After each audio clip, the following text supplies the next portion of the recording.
बहुत समय की बात है। एक गांव में एक ब्राह्मण अपनी पत्नी और बच्चों के साथ रहता था। उसकी जिंदगी में बेहद खुशहाली थी। उसके पास भगवान का दिया हुआ सब कुछ था। सुंदर सुशील पत्नी, होशियार बच्चे, खेत जमीन, पैसे थे। उसकी जमीन भी बेहद उपजाऊ थी, जिसमें वो जो चाहे फसल उगा सकता था।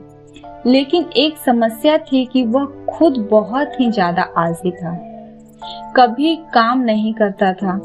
उसकी पत्नी उसे समझा समझा कर थक गई थी कि अपना काम खुद करो, खेत पर जाकर देखो, लेकिन वह कभी काम नहीं करता था।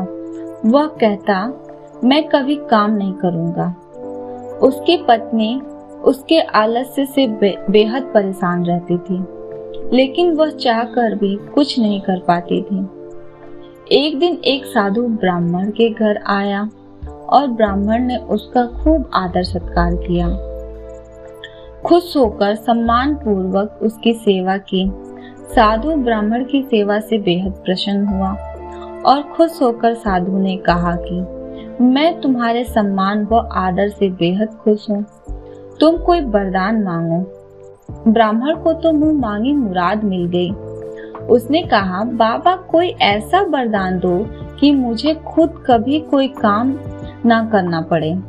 आप मुझे कोई ऐसा आदमी दे दो जो मेरे सारे काम कर दिया करे।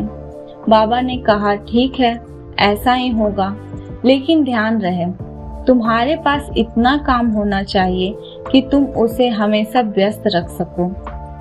यह कहकर बाबा चले गए और एक बड़ा सा राक्षसनुमा जिन प्रकट हुआ। वह कहने लगा, मालिक मुझे कोई काम दो, मुझे काम चाहिए। ब्राह्मण उसे देखकर पहले तो थोड़ा डर गया और सोचने लगा। तभी जिन बोला, जल्दी काम दो वरना मैं तुम्हें खा जाऊंगा।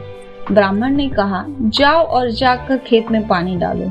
यह सुनकर जिन तुरंत गायब हो गया और ब्राह्मण ने राहत की सांस ली और अपनी पत्नी से पानी मांगकर पीने लगा। लेकिन जिन कुछ ही देर में वापस आ गया और बोला, सारा काम खत्म हो गया, अब और कोई काम दो। ब्राह्मण घबरा गया और बोला कि अब तो तुम आराम कर लो, बाकी काम कल करना। जिन बोला, नहीं, मुझे कोई काम चाहिए वरना मैं तुम्हें खा जाऊंगा। ब्राह्मण सोचने लगा और बोला, तो जाकर खेत जोत लो, इसमें तुम्हें पूरी रात लग जाएगी। जिन गायब हो गया। आलसी ब्राह्मण सोचने लगा कि मैं तो बड़ा चतुर हूँ। वो अब खाना खाने बैठ गया। वो अपनी पत्नी से बोला, अब मुझे कोई काम नहीं करना पड़ेगा, अब तो जिंदगी भर का आराम हो गया है। ब्राह्मण की पत्नी सोचने लगी कि कितना गलत सोच रहे हैं उसके पति। इसी बीच वह जिन वापस आ गया और बोला, काम दो, मेरा काम हो गया, जल्दी दो वरना मैं तुम्हें खा जाऊंगा। ब्राह्मण सोचने लगा कि अब तो उसके पास कोई काम बचा नहीं है, अब क्या होगा। इसी बीच ब्राह्मण की पत्नी बोली, सुनिए, मैं इसे कोई काम दे सकती हूँ क्या? ब्राह्मण ने कहा, दे तो सकती हो, लेकिन तुम क्या काम दोगी? ब्राह्मण की पत्नी ने कहा, आप चिंता मत करो, वो मैं देख लूंगी।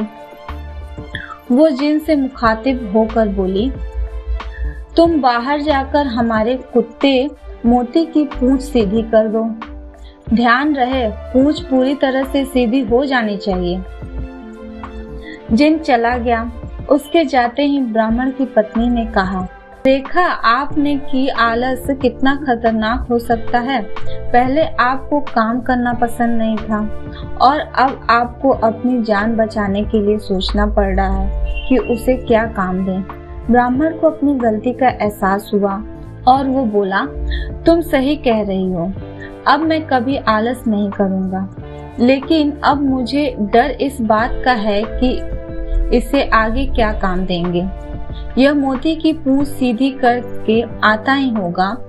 मुझे बहुत डर लग रहा है, हमारी जान पर बन आई है, अब तो यह हमें मार डालेगा। ब्राह्मण की पत्नी हंसने लगी और बोली, डरने की बात नहीं है, चिंता मत करो, वह कभी भी मोती की पूंछ सीधी नहीं कर पाएगा।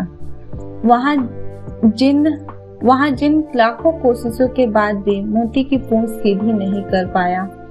पूंछ छोड़ने के बाद भी टेढ़ी हो जाती थी। रात भर वह यही करता रहा।